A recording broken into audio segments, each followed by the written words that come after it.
বিপিএলে বল হাতে ছিলেন দারুণ ছন্দে।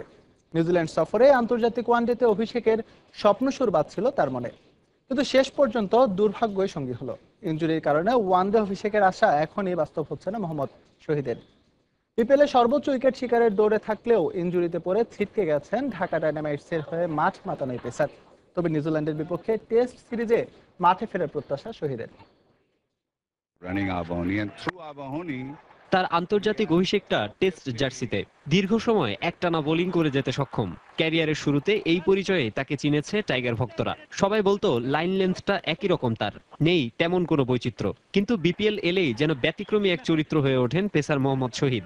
গতি পরিবর্তন আর সুইংয়ে তুলে নেন উইকেট। আগের আসরে সিলেট সুপারস্টার্সের হয়েও নজর কেড়েছিলেন, তবে এবার একেবারে বাজির ঘোড়াই শহীদ। ৮ ম্যাচে ১৫ উইকেট নিয়ে উঠেছিলেন সর্বোচ্চ উইকেট শিকারী তালিকার শীর্ষেও। তবে হঠাৎই ইনজুরির বাগড়া, আর তাতেই নিভে গেল বিপিএল এর চতুর্থ আসরে শহীদের ২৫ উইকেট নেয়ার স্বপ্ন। কিন্তু ইনফর্ম এই পেসারকে ছাড়াই চ্যাম্পিয়ন হয়েছে তার দল ঢাকা ডায়নামাইটস, এতেই খুশি তিনি। অবশ্যই ভালো লাগছে, যেহেতু চ্যাম্পিয়ন হয়েছে, আমি না খেলছি সমস্যা নেই, টিম চ্যাম্পিয়ন হয়েছে, এটা আমি হ্যাপি। নির্দয় ইনজুরি ক্ষতি করেছে আরো। সতীর্থরা যখন কন্ডিশনিং ক্যাম্পের জন্য অস্ট্রেলিয়ার পথে, তখন শহীদকে ভাবতে হচ্ছে ২৬ ডিসেম্বর থেকে শুরু হতে যাওয়া বাংলাদেশ নিউজিল্যান্ড সিরিজের শেষ ভাগে বিমানে চাপা যায় কিনা সেদিকে। ফার্স্ট টাইম আমার BPL final Australian series miss করলাম, জানা নিউজিল্যান্ড সিরিজ ইনশাআল্লাহ মোটামুটি ভালো, হোপফুলি টেস্ট ম্যাচ প্লেইং। শহীদের ওয়ানডে অভিষেকের স্বপ্নের বাস্তবায়ন হচ্ছে আরো একটু বিলম্বিত, তাতে কি হাল ছাড়বেন না এই টাইগার।